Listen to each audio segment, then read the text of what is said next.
চারিদিকে এখন ভাইরাসের আতঙ্ক।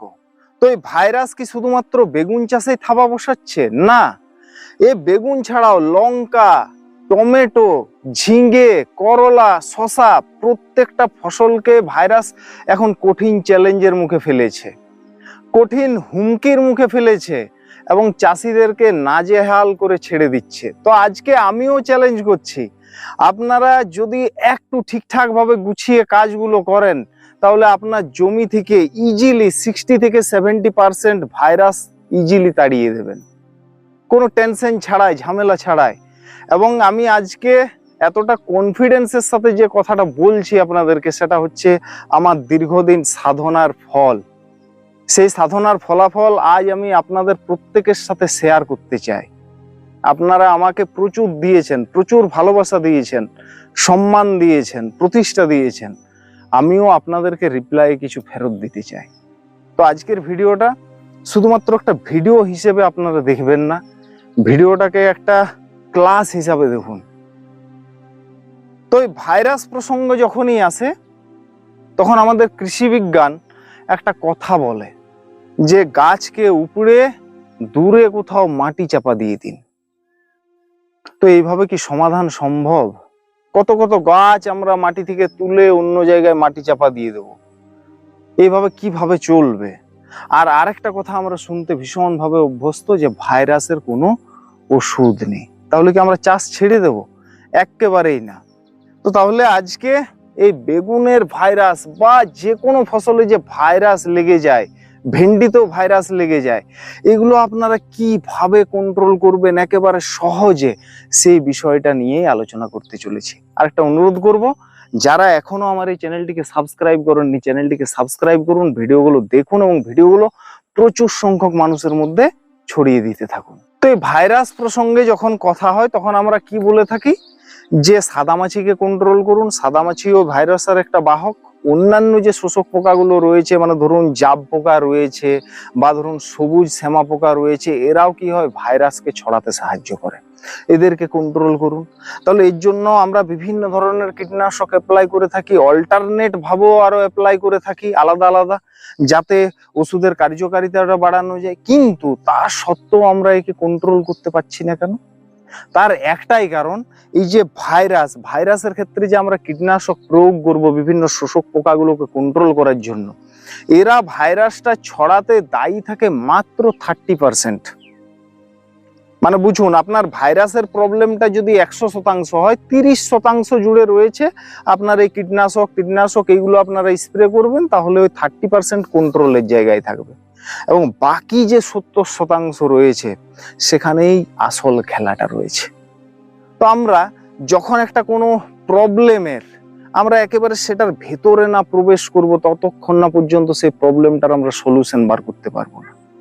তো আজকে ওই যে 30% কীটনাশকের গল্প, যেটা দিয়ে আপনারা ভাইরাসকে কন্ট্রোল করতে পারবেন, সেটাকে আমি সরিয়ে রাখছি, এটা অন্য কোনো ভিডিওতে আলোচনা করব। বাকি যে 70% পড়ে রয়েছে, যে কাজগুলো করতে হবে তাহলে ভাইরাস আপনার 60 থেকে 70% কন্ট্রোলে থাকবে, সেই জায়গাটাতেই আসছে। তো এখানে প্রথম যে কাজটা করতে হবে, আপনার মাটির পিএইচ লেভেলকে কিন্তু ঠিকঠাক রাখতে হবে। মাটির পিএইচ লেভেল যদি আপনারা ঠিকঠাক রাখেন, 6.5 থেকে 7-এর মধ্যে রাখবেন, 7টা বেটার হয়, এটা নিউট্রাল।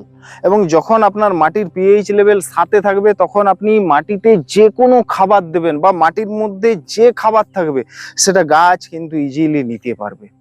এবং এই খাদ্য উপাদানের যখনই ঘাটতিগুলো ঘটবে, পরবর্তী সময়ে আপনারা ভাইরাসের আক্রমণ কিন্তু ততই বেশি পরিমাণে দেখতে পাবেন। বুঝতে পারা গেছে? তাহলে এইটা আপনারা মাটি পরীক্ষা করান বা নিজে পিএইচ মিটার কিনে আপনি টেস্ট করে যান, দেখুন আপনার পিএইচ লেভেল কোন জায়গায় আছে। পিএইচ লেভেল যদি কম থাকে সেখানেও সমস্যা, যদি বেশি থাকে সেখানেও সমস্যা। যদি পিএইচ লেভেল কম থাকে, মানে ধরুন আপনার 6.5-এর কমে আছে, আপনি জমিতে চুন দিন, তাহলে পিএইচ লেভেল বেড়ে যাবে। যদি আপনার পিএইচ লেভেল বেশি আছে, জমিতে ফিটকিরি ব্যবহার করুন, পিএইচ লেভেল কমে যাবে। সালফার ব্যবহার করুন, পিএইচ লেভেল কমে যাবে। সহজ অঙ্ক। তাহলে পিএইচ এ কিন্তু ফোকাসটা করুন। লিটমাস পেপার নিয়েও আপনি আপনার মাটিকে পরীক্ষা করে দেখতে পারবেন, যেটা ক্ষারকীয় কন্ডিশনে রয়েছে নাকি এটা প্রশমিত অবস্থায় রয়েছে বা নিউট্রাল রয়েছে নাকি এটা অ্যাসিডিক ফর্মে রয়েছে। তাহলে পিএইচ এ কিন্তু প্রথম ফোকাস চাই, এটা হচ্ছে 1 নাম্বার প্যারামিটার।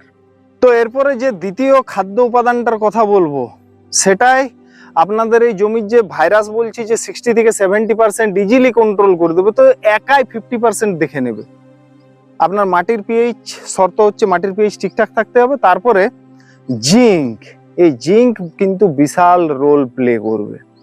তো এই জিঙ্কের আমি একটা জিনিস বলছি, মানে আমাদের বর্তমানে পশ্চিমবঙ্গের মাটিতে জিঙ্কের ঘাটতির পরিমাণ কোন জায়গায় গিয়ে পৌঁছেছে সেটা একবার দেখুন।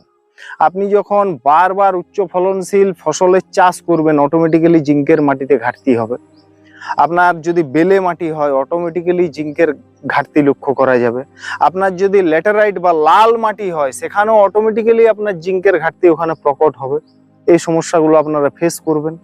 তো এই যে জিঙ্ক, এই যে টেস্ট হয়েছে আমাদের 2024 সালে, তারই রিপোর্ট আমি আপনাদের সামনে একটু তুলে ধরছি। জেলা ভিত্তিক, মানে যে অল্প অল্প কিছু কিছু জায়গায় যে স্যাম্পেলগুলো সংগ্রহ করা হয়েছিল, এবং এই যে গবেষণাটা, এই গবেষণাটা করেছে আইসিএআর এবং NBSS অ্যান্ড LUP এবং BCKV। ঠিক আছে, এদের তত্ত্বাবধানে এই গবেষণার যে রেজাল্ট সেটা প্রকাশিত হয়েছিল। এবং এখানে দেখা যাচ্ছে বাঁকুড়া জিঙ্ক ঘাটতি অত্যন্ত উচ্চ পর্যায়ে রয়েছে, রেড জোনে রয়েছে। এবং এখানে আপনাদেরকে বলে রাখি, জিঙ্কের যে উপস্থিতি সেটা হচ্ছে 1 কেজি মাটিতে 0.60 মিলিগ্রাম, মানে এর নিচে যদি থাকে তাহলে সেটা চরম ঘাটতি। এটাই হচ্ছে নর্মাল থ্রেশহোল্ড। এটা কিন্তু মাটির মধ্যে এই পরিমাণে জিঙ্ক আপনার থাকতেই হবে 1 কেজি মাটিতে, 0.60 মিলিগ্রাম।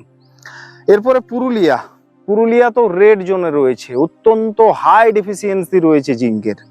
ঝাড়গ্রাম উচ্চ, পশ্চিম মেদিনীপুর উচ্চ, বীরভূম মাঝারি উচ্চ, পশ্চিম বর্ধমান মাঝারি উচ্চ, পূর্ব বর্ধমান মাঝারি ডেফিসিয়েন্সি, হুগলি মাঝারি, নদিয়া উচ্চ সম্ভাব্য ঝুঁকি, মানে মাঝারির থেকে উঁচুর দিকে যাচ্ছে। ঠিক আছে, কোচবিহার এও কিন্তু উঁচুর দিকে যাচ্ছে, জলপাইগুড়ি মাঝারি উচ্চ, আলিপুরদুয়ার মাঝারি উচ্চ, উত্তর দিনাজপুর, দক্ষিণ দিনাজপুর, মালদা, মুর্শিদাবাদ, নর্থ 24 পরগনা এরা মাঝারি ডেফিসিয়েন্সি লেভেলে রয়েছে। মানে ভাবুন, একটাও কিন্তু নর্মাল জায়গায় নাই, ঘাটতিতে রয়েছে প্রত্যেকটা জেলা। ঠিক আছে, এবং পূর্ব মেদিনীপুর এও মাঝারি উচ্চ, সাউথ 24 পরগনা মাঝারি উচ্চ, হাওড়া মাঝারি, দার্জিলিং মাঝারি উচ্চ। তাহলে এমন একটা জেলার আপনি স্যাম্পেল রিপোর্ট বলতে পারবেন যেখানে জিঙ্কের ঘাটতি নেই? তো এই জিঙ্ক আপনারা মাটিতে দিন, পাতাতে স্প্রে করলে ওটা স্লাইনের কাজ হবে। মানে আপনার পেটে খাবার নেই, আপনাকে স্লাইন দিয়ে রাখা হলো, আপনি কতদিন বাঁচবেন বা কতটা ফিট ভাবে বাঁচতে পারবেন? পেটে খাবারটা দরকার, মাটিতে খাবারটার দরকার। তাহলে এই জিঙ্কের জন্য যদি আপনারা জিঙ্ক সালফেট ব্যবহার করেন সেক্ষেত্রে অসুবিধা আছে, কারণ আপনারা এই বেগুনের জমিতে তো ফসফেট বেসড ফার্টিলাইজার তো আপনারা এখানে প্রয়োগ করবেনই করবেন। ডিএপি দিতে পারেন, NPK 10-26-26 দিতে পারেন, সিঙ্গেল সুপার ফসফেট ব্যবহার করতে পারেন। তো সেখানে কিন্তু জিঙ্কের সাথে বিক্রিয়া হওয়ার একটা চান্স থাকবে। তাহলে আপনারা জিঙ্ক অক্সাইড ফর্মে যে জিঙ্কগুলো রয়েছে, যেমন ধরুন টাটা রিলিজের নয়া জিঙ্ক, ঠিক আছে, করমণ্ডলের সালফো জিঙ্ক, সালফারও রয়েছে, জিঙ্ক অক্সাইডও রয়েছে, এইগুলো মাটিতে ব্যবহার করুন। কতটা পরিমাণে ব্যবহার করবেন? মনে করুন আপনি এই জমিটাতে 1 কেজি জিঙ্ক দিয়েছেন, তারপরও পাতা হলুদ হচ্ছে, আরো 1 কেজি দিন, দেখলেন হলুদের পরিমাণ কন্ট্রোল হয়ে গেছে। ঠিক আছে, যদি তারপরও আবার হলুদ হয় আরো 1 কেজি দিন, মানে এটা আপনাকে দিয়ে যেতে হবে। আপনি তো ওই ঘাটতিটা নিজের চোখে তো নির্ধারণ করতে পারছেন না, দেবেন, গাছের রিপ্লাই দেখবেন, তখন বুঝবেন যে হ্যাঁ এর পরিমাণ আমার ঠিকঠাক আছে। এইভাবে আপনাকে এই পরিমাণগুলো নির্ধারণ করতে হবে।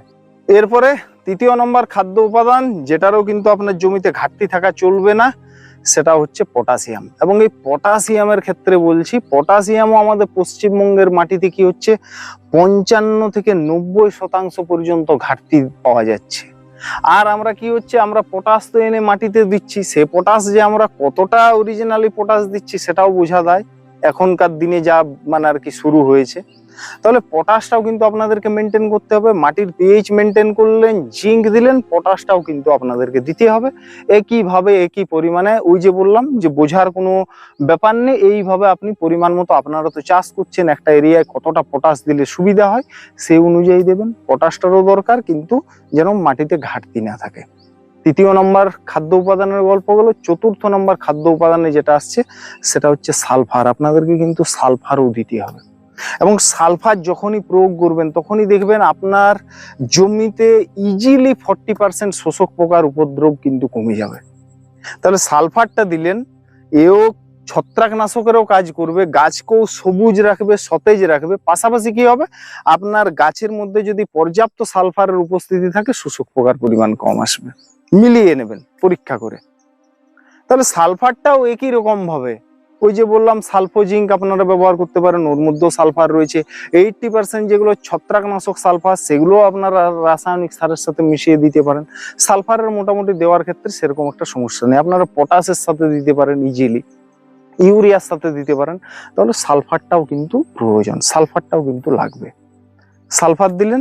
নেক্সট 5 নম্বরে যে খাদ্য উপাদানটার কথা বলবো সেটা হচ্ছে ক্যালসিয়াম। এবং ক্যালসিয়াম যদি আপনারা মাটিতে চুন ব্যবহার করেন, পিএইচটাকে যদি আপনারা নিউট্রাল রাখেন, এবং তাহলে দেখবেন ওখান থেকে আপনারা ক্যালসিয়াম পেয়ে যাবেন। যদি সিঙ্গেল সুপার ফসফেট ব্যবহার করেন সেখানেও আপনারা ক্যালসিয়াম পেয়ে যাবেন, ঠিক আছে। এবং এই ক্যালসিয়াম কি করবে, আপনার গাছকে সুস্থ সবল রাখবে, রোগ প্রতিরোধক ক্ষমতা বাড়াবে। তাহলে আপনার শরীরে যখনই রোগ প্রতিরোধ ক্ষমতা বেড়ে যাবে তখনই কি হবে, ভাইরাস সেভাবে আপনাকে কিন্তু এফেক্টেড করতে পারবে না। তো এই ফাঙ্গাল, ব্যাকটেরিয়াল বা এই যে বিভিন্ন ধরনের রোগ প্রতিরোধ ক্ষমতা, এটা গড়ে তুলবে কে, ক্যালসিয়াম আর পটাশ। তাহলে পটাশ তো আমরা আগেই দিচ্ছি, পাশাপাশি ক্যালসিয়ামেরও ম্যানেজমেন্টটা আপনাদেরকে কিন্তু করতে হবে, তবেই কিন্তু ভালো রেজাল্ট আসবে। আর 6 নম্বরে যে খাদ্য উপাদানটার ব্যবস্থা করতে হবে সেটা হচ্ছে ম্যাগনেসিয়াম। ম্যাগনেসিয়ামও কিন্তু আপনাকে জমিতে দিতে হবে। তো ম্যাগনেসিয়াম সালফেট আপনারা জমিতে ব্যবহার করতে পারেন, ডিএপির সাথে একে ব্যবহার করবেন না, ঠিক আছে। ম্যাগনেসিয়ামটা ব্যবহার করতে পারেন, পাতাতেও স্প্রে করতে পারেন। এইভাবে এই 6টা খাদ্য উপাদানের যদি আপনারা মাটিতে এর ব্যবস্থাপনা করতে পারেন, পিএইচ লেভেলকে যদি নিউট্রাল রাখতে পারেন, মিলিয়ে নেবেন, যদি 70% ভাইরাসের টেনশন, আপনি ইজিলি মুক্ত হয়ে যাবেন। যদি এটা না হয় আমাকে আপনারা পরবর্তী সময়ে কমেন্টে জানাবেন, আমি আমার ব্যর্থতা নত মস্তকে মেনে নেব। এই কাজগুলো করুন, ভাইরাসের টেনশন 60 থেকে 70% এখান থেকে গায়েব হয়ে যাবে। বাকিটা কীটনাশকে আসবো অন্য কোনো ভিডিওতে। তাহলে চলুন আজকের ভিডিওটা এই পর্যন্ত। যদি আজকের এই ভিডিওটা আপনাদের ভালো লেগে থাকে তাহলে অতি অবশ্যই একটা লাইক করবেন, আর অনুরোধ করব আজকের এই ভিডিওটা আপনারা প্রচুর পরিমাণে ভাইরাল করুন, যাতে বেশি সংখ্যক কৃষকরা উপকৃত হতে পারেন।